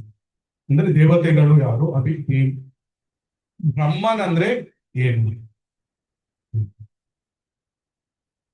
ಮಧುಸೂದನನೇ 2ನೇ ಶ್ಲೋಕ, 8ನೇ ಅಧ್ಯಾಯ 2ನೇ ಶ್ಲೋಕ. ಮಧುಸೂದನನೇ, ಯಜ್ಞದ ಪ್ರಭು ಯಾರು, ಅವನು ದೇಹದಲ್ಲಿ ವಾಸಿಸುವುದು ಹೇಗೆ, ಭಕ್ತಿ ಸೇವೆಯಲ್ಲಿ ತೊಡಗಿರುವವರು ಮರಣ ಕಾಲದಲ್ಲಿ ನಿನ್ನನ್ನು ತಿಳಿಯುವುದು ಹೇಗೆ? ಈ ಭಾವಾರ್ಥದಲ್ಲಿ ಶ್ರೀಲ ಪ್ರಭುಪಾದರು ಶಿವನ ಬಗ್ಗೆ ಸ್ವಲ್ಪ ಹೇಳ್ತಾರೆ. ಏನು ಶಿವ ಮತ್ತೆ ಬ್ರಹ್ಮ ದೇವತೆಗಳ ಮುಖ್ಯಸ್ಥರು. ಸೊ ಅದ್ರ ಬಗ್ಗೆ ಸ್ವಲ್ಪ ಹೇಳ್ತಾ ಇದ್ದಾರೆ. ಯಾಕಂದ್ರೆ ಬ್ರಹ್ಮನ್ ಮತ್ತೆ ಪರಮ ಪ್ರಭು ಮತ್ತೆ ಇಲ್ಲಿ ದೇವತೆಗಳ ಸ್ಥಾನ ಕೂಡ ಕೇಳಿದ್ರು. ಅದಕ್ಕಾಗಿ ಯಜ್ಞದ ಪ್ರಭು ಎಂದರೆ ಇಂದ್ರನಾದರೂ ಆಗಬಹುದು, ವಿಷ್ಣುವಾದರೂ ಆಗಬಹುದು. ಅಂದ್ರೆ ಯಜ್ಞದ ಪ್ರಭು ಅಂದ್ರೆ ಯಜ್ಞದ ಭೋಕ್ತಾ ಯಾರು? ಒಬ್ರು ಇಂದ್ರ. ಆದ್ರೆ ಪರಮ ಭೋಕ್ತ ಯಜ್ಞೇಶ್ವರ ಯಾರು?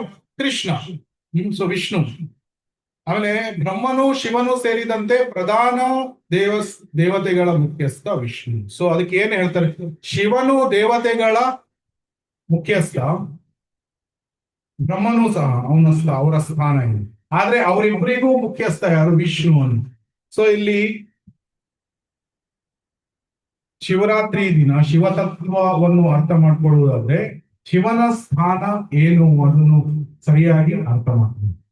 ನಾವು ಶುದ್ಧ ನಾಮಸ್ತರದ ಬಗ್ಗೆ ಬರಬೇಕಾದ್ರೆ ನಾವು ನಾಮಾಪರಾಧ, ನಾಮಾಭಾಸ ಮತ್ತು ಶುದ್ಧ ಸ್ತರಕ್ಕೆ ಬರಬೇಕಾದ್ರೆ ನಮ್ಮ ಸ್ಥಾನ ಏನು ಅದನ್ನು ಅರ್ಥ ಮಾಡ್ಕೊಳ್ಳೋದು. ಪ್ರತಿಯೊಬ್ಬರ ಸ್ಥಾನ ಏನು, ನಮ್ಮ ಸ್ಥಾನ ಜೀವಾತ್ಮರಾಗಿ ನಮ್ಮ ಸ್ಥಾನ ಏನು, ಭಗವಂತನಾಗಿ ಕೃಷ್ಣನ ಸ್ಥಾನ ಏನು, ಶಿವನ ಸ್ಥಾನ ಏನು, ರಾಧಾರಾಣಿಯ, ಲಕ್ಷ್ಮಿಯ, ದುರ್ಗೆಯ ಸ್ಥಾನ ಏನು. ಸೊ ಇದನ್ನೆಲ್ಲ ಸರಿಯಾಗಿ ಅರ್ಥ ಮಾಡ್ಕೊಳ್ಳಬೇಕು. ಶಿವ ಏನು? ಭಗವಂತನ ಕೃಷ್ಣ ಶಿವ ವೈಷ್ಣವನ ಮೆತಾ ಶಂಭು. ಆದ್ರೆ ಅವನು ಭಗವಂತನ, ವಿಷ್ಣುನ.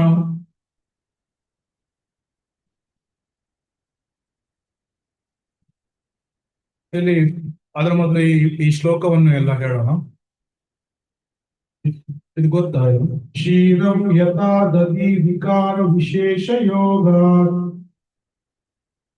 ಸಂಜಾಯತೆ ನಹಿ ತಟಃ ತತಃ ಅಸ್ತಿ ಹೇತೋ ಯಶಂಭುತಾಮಪಿ ತಥಾ ಸಮುದೈರಿಕಾಯ ಗೋವಿಂದಮಾದಿ ಪುರುಷಂ ತಮಹಂ ಭಜಾಮಿ. ಕ್ಷೀರಂ ಯಥಾ ದಧಿ ವಿಕಾರ, ಹಾಲು ಮತ್ತೆ ಮೊಸರು. ಇದು ಹಾಲು ಮತ್ತು ಮೊಸರು ಒಂದೇನಾ? ಅಲ್ವಾ? ಅಲ್ಲ. ಆದ್ರೆ ಮೊಸರು ಹೇಗೆ ಬರ್ತದೆ? ಹಾಲಿನಿಂದ. ಹಾಗಿದ್ರೆ ಮೊಸರಿಗೆ ಇದು ಹಾಲಿಗೆ ಏನು ಹಾಕಿದ್ರೆ ಒಂದು ತೊಟ್ಟು ಹುಳಿ, ಒಂದು ತೊಟ್ಟು ಸಾಕು.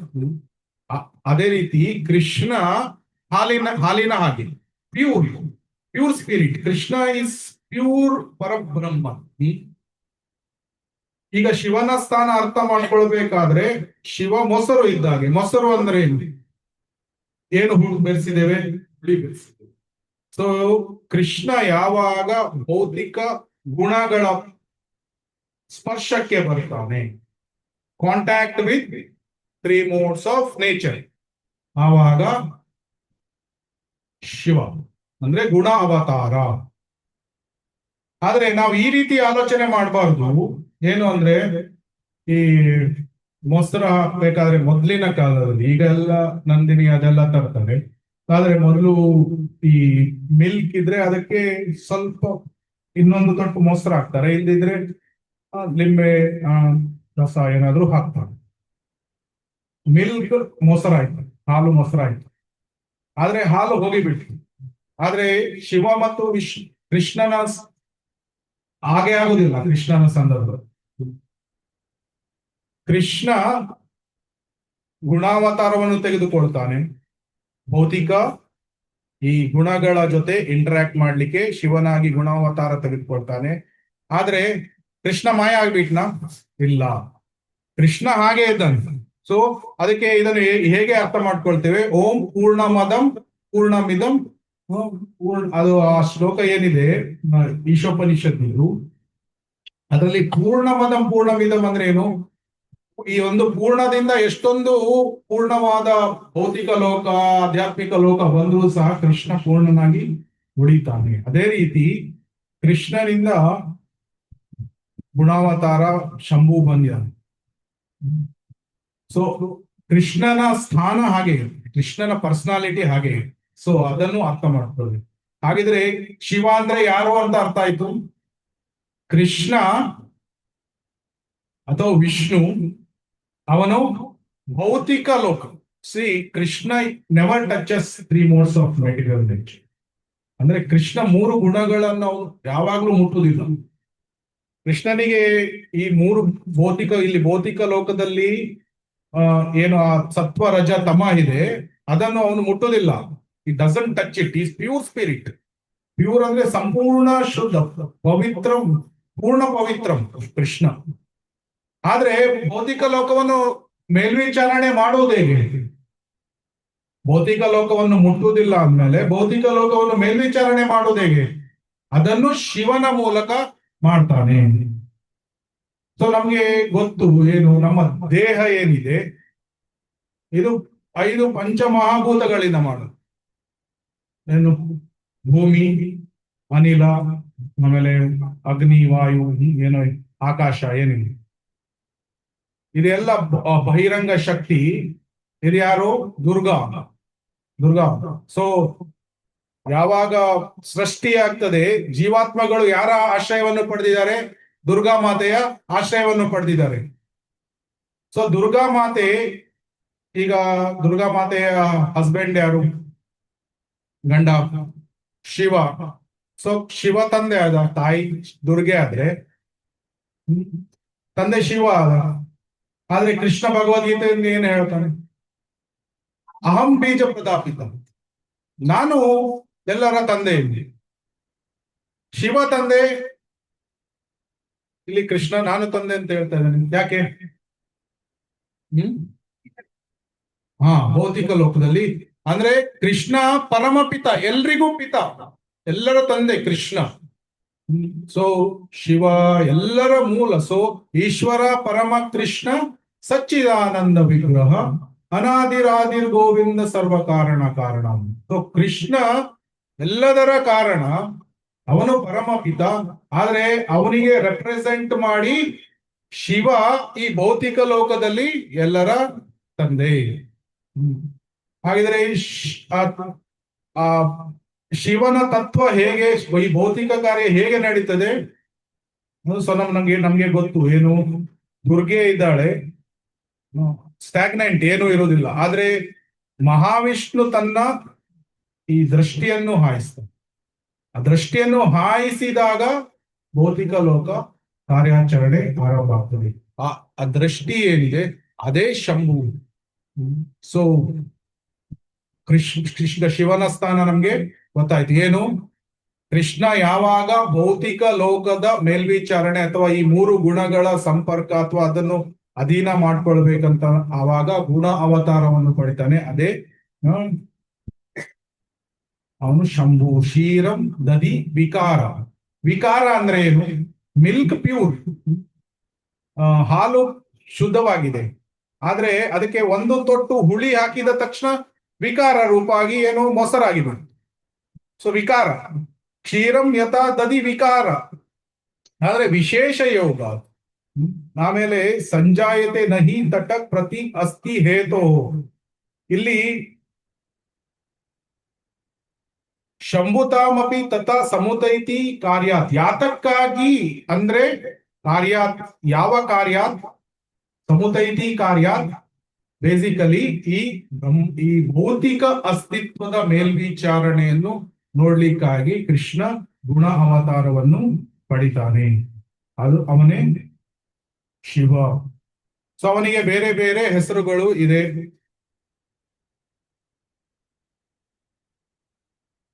ಅಶುತೋಷ ಅಂತ ಹೇಳಿ.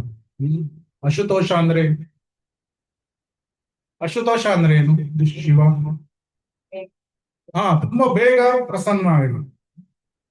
ಆಮೇಲೆ ಅವನಿಗೆ ಭೂತನಾಥ ಅಂತ ಕರೀತಾರೆ. ಭೂತನಾಥ ಅಂತ ಯಾಕೆ ಕರೀತಾರೆ? ಒಂದು ಸ್ಮಶಾನದಲ್ಲಿ ಇರ್ತಾನೆ, ಅಂದ್ರೆ ಭೂತ ಪ್ರೇತ ಇವರ ಬ್ರಹ್ಮ ರಾಕ್ಷಸ ಇವರನ್ನೆಲ್ಲ ಅವನು ಅವನ ಸುತ್ತಲೂ ಇರ್ತಾನೆ. ಅವರೆಲ್ಲ ತಮೋಗುಣದಲ್ಲಿ ಇದ್ರೆ, ಈ ತಮೋಗುಣದ ಜೀವಾತ್ಮರು ಯಾರಿದ್ದಾರೆ ಅವರನ್ನು ಉದ್ಧಾರ ಮಾಡ್ತಾನೆ ಅವನು. ಒಂದು ಭೂತನಾಥ ಅದಕ್ಕೆ ಹೆಸರು. ಮತ್ತೆ ಇನ್ನೊಂದು ಭೂತದ ಹೆಸರು ಏನು? ಭೂತ ಅಂದ್ರೆ ಬೇರೆ ಜೀವಾತ್ಮರು ಸಹ. ಸೊ ಎಲ್ಲ ಈ ಭೌತಿಕ ಲೋಕದಲ್ಲಿರುವ ಜೀವಾತ್ಮರ ನಾಥ ಅಂದ್ರೆ ಒಡೆಯ ಯಾರು? ಶಿವ. ಸೊ ಅದಕ್ಕೆ ಅವನಿಗೆ ಭೂತನಾಥ ಅಂತ ಹೆಸರಿದೆ. ಮಹಾದೇವ ಅಂತ ಹೇಳ್ತಾರೆ. ಯಾಕೆ ಮಹಾದೇವ ಅಂತ ಹೇಳ್ತಾರೆ? ಇಲ್ಲಿ ನಾವೀಗ ಓದಿದ್ವಿ ಏನು, 8ನೇ ಏನು ದೇವತೆಗಳ ಮುಖ್ಯಸ್ಥ ಏನು? ಸೊ ಅದನ್ನು ಬ್ರಹ್ಮನು ಶಿವನು ಸೇರಿದಂತೆ ಪ್ರಧಾನ ದೇವತೆಗಳ ಮುಖ್ಯಸ್ಥ ವಿಷ್ಣು. ಆದ್ರೆ ಈ ದೇವತೆಗಳ ಪ್ರಥಮ ಮುಖ್ಯಸ್ಥ ಯಾರು? ಅವನು ಭೌತಿಕ ಲೋಕದಲ್ಲಿ ಶಿವ. ಸೊ ಶಿವನಿಗೆ ತುಂಬಾ ಈಸಿಲಿ ನಾವು ಅವನನ್ನು ಪ್ರಸನ್ನ ಮಾಡ್ಬೋದು. ಸೊ ಅದಕ್ಕೆ ಶಿಲಾ ಪ್ರಭುಪಾದ ಏನು ಹೇಳ್ತಾರೆ, ಯಾರು ವೈಷ್ಣವರಾಗಿ ಇರ್ತಾರೆ ಅವರು ಶಿವನ ಸ್ಥಾನವನ್ನು ಸಹ ಸರಿಯಾಗಿ ಅರ್ಥ ಮಾಡಿಕೊಳ್ತಾರೆ. You have to understand the position of Shiva. ಯಾಕಂದ್ರೆ ಹಿಂದಿನ ಕಾಲದಲ್ಲಿ ಎಷ್ಟೊಂದು ಕಡೆ ಶೈವೈಟ್ಸ್ ಮತ್ತೆ ವೈಷ್ಣವರ ಮಧ್ಯೆ ಮಿಸ್ಅಂಡರ್ಸ್ಟ್ಯಾಂಡಿಂಗ್ಗಳು. ಯಾಕಂದ್ರೆ ನಮ್ಗೆ ತತ್ವತಃ ಅವರ ಸ್ಥಾನ ಗೊತ್ತಿಲ್ಲ. ಕೃಷ್ಣನ ಸ್ಥಾನ ಏನು, ಶಂಭುವಿನ ಸ್ಥಾನ ಏನು ಗೊತ್ತಿಲ್ಲ. ಆವಾಗ ಅಜ್ಞಾನದಲ್ಲಿದ್ರೆ ಎಲ್ಲ ಮಿಸ್ಅಂಡರ್ಸ್ಟ್ಯಾಂಡಿಂಗ್ಗಳು ಬರ್ತದೆ. ಆದ್ರೆ ಅವರ ಸ್ಥಾನ ಕ್ಲಿಯರ್ ಆಗಿ ಬಿಟ್ರೆ ಏನೋ ಮಿಸ್ಅಂಡರ್ಸ್ಟ್ಯಾಂಡಿಂಗ್ಗಳು ಇಲ್ಲ. ಆದ್ರಿಂದ ವೈಷ್ಣವರಾಗಿ ನಾವು ಅರ್ಥ ಮಾಡ್ಕೊಳ್ಬೇಕು. ವೈಷ್ಣವಾನಾಂ ಯಥಾ ಶಂಭು. ಸೊ ಅದಕ್ಕೆ ಪಾರ್ವತಿಗೆ ಶಿವ ಏನ್ ಹೇಳ್ತಾನೆ? ರಾಮ ರಾಮೇತಿ ರಾಮೇತಿ ರಮೇ ರಾಮೇ ಮನೋರಮೆ ಸಹಸ್ರನಾಮ ವಿಸ್ತುಲ್ಯಂ ರಾಮನಾಮವರಾನನೆ. ಸೊ ನಾನು ಯಾವಾಗ್ಲೂ ರಾಮ ರಾಮ ಅಂತ ಹೇಳ್ತೇನೆ. ಆದ್ರೆ ಯಾವ ರಾಮ? ಶಿವ ಯಾವ ರಾಮನಾಮ ಹೇಳ್ತಾನೆ? ಶ್ರೀರಾಮ್ ಜಯರಾಮ್. ಶಿವನ ಆರಾಧ್ಯ ದೇವರು ಯಾರು? ಅಫ್ಕೋರ್ಸ್ ರಾಮ ಶಿವನ ಆರಾಧ್ಯ ದೇವರೇ. ಸಂಕರ್ಷಣ ರಾಮ. ಸೊ ಅದಕ್ಕೆ ರಾಮ ರಾಮೇತಿ ರಾಮ. ಅಫ್ಕೋರ್ಸ್ ಶ್ರೀರಾಮ್ ಜಯರಾಮ್ ಸಹ. ಯಾಕಂದ್ರೆ ಬಲರಾಮ ಕೃಷ್ಣನ ವಿಸ್ತೃತ. ಸಂಕರ್ಷಣ ರಾಮನ ಬಗ್ಗೆ ಯಾವಾಗ್ಲೂ ಆರಾಧನೆಯನ್ನು ಮಾಡ್ತಾ ಇರ್ತಾನೆ. ಸೊ ನಮಗೆ ಏನು ಹೇಳ್ಕೊಡ್ತಾನೆ? ಯಾವಾಗ್ಲೂ ನಾವು ಸಹ ಹರೇ ಕೃಷ್ಣ ಕೃಷ್ಣ ಕೃಷ್ಣ ಹರೇ ಹರೇ, ಹರೇ ರಾಮ ರಾಮ ರಾಮ ಹರೇ ಹರೇ. 24 ಗಂಟೆ ಇದನ್ನೇ ನಾವು ಸಹ ಜಪ ಮಾಡೋದು. ಯಾಕಂದ್ರೆ ಶಿವ ನಮ್ಗೆ ತೋರಿಸಿ ಕೊಡ್ತಾ ಇದ್ದಾನೆ ಹೇಗೆ ಸತತವಾಗಿ ಭಗವಂತನ ದಿವ್ಯ ನಾಮಗಳನ್ನು ನೆನ್ಪಿಟ್ಕೊಳ್ಬೇಕು, ಹೇಗೆ ನಾಮಗಳನ್ನು ನಾವು ಜಪ ಮಾಡಬೇಕು.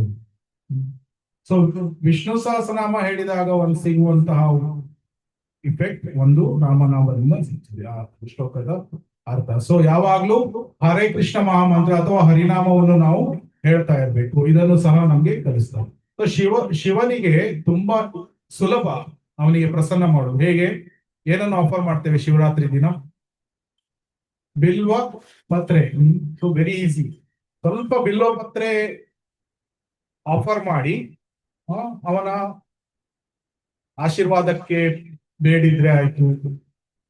ನಮಗೆ ಶುದ್ಧ ಭಕ್ತಿಯ ಮಾರ್ಗದಲ್ಲಿ ಮುನ್ನಡೆಸಿಕೊಂಡು ಹೋಗು ಪ್ರಾರ್ಥನೆಯನ್ನು ಮಾಡಿದ್ರೆ ಖಂಡಿತವಾಗಿ ಆದಷ್ಟು ಸುಲಭದಲ್ಲಿ ಈ ಬೆನೆಡಿಕ್ಷನ್ಸ್ ಗಳನ್ನು ಕೊಡ್ತಾರೆ. ಸೊ ಕೆಲವರು ಲೋಕಲಿ ಇವತ್ತು ಶಿವರಾತ್ರಿಯನ್ನು ಪಾಲನೆ ಮಾಡ್ತಾ ಇದ್ದಾರೆ. ಮೆಸ್ಕಾನ್ ಅಲ್ಲಿ ನಾಳೆ ನಾವು ಫಾಲೋ ಮಾಡ್ತೇವೆ. ಎನಿ ಹೌ ಶಿವರಾತ್ರಿ ಶುಭ ಸಂದರ್ಭದಂದು ಭಗವಾನ್ ಕೃಷ್ಣನಲ್ಲಿ ನಾವು ಪ್ರಾರ್ಥನೆ ಮಾಡ್ಕೊಳ್ಳೋಣ. ಮತ್ತು ವೈಷ್ಣವನ ಮೆತಾಶಂಭು ಶಿವನಲ್ಲೂ ಸಹ ಪ್ರಾರ್ಥನೆ ಮಾಡ್ಕೊಳ್ಳೋದು ಏನು, ನಮಗೆ ಶುದ್ಧ ಭಕ್ತಿಯ ಮಾರ್ಗದಲ್ಲಿ ಮುಂದೆ ಕರೆದುಕೊಂಡು ಹೋಗ್ಬೇಕು. ನಮಗೂ ಸಹ ಶುದ್ಧ ಭಕ್ತಿಯನ್ನು ನೀಡಲಿಕ್ಕೆ ಪ್ರಾರ್ಥನೆಯನ್ನು ಮಾಡಿಕೊಳ್ಳಿ. ಹರೇ ಕೃಷ್ಣ ಕೃಷ್ಣ ಕೃಷ್ಣ ಹರೇ ಹರೇ, ಹರೇ ರಾಮ ರಾಮ ರಾಮ ಹರೇ ಹರೇ. ತುಂಬಾ ಧನ್ಯವಾದಗಳು. ಹರೇ ಕೃಷ್ಣ. ಒಂದು ರೌಂಡ್ ಜಪ ಮಾಡೋಣ. ಯಾರಿಗೇನಾದ್ರು ಪ್ರಶ್ನೆಗಳು ಇದೆಯಾ? ಹರೇ ಕೃಷ್ಣ. ಧನ್ಯವಾದಗಳು. ಹರೇ ಕೃಷ್ಣ.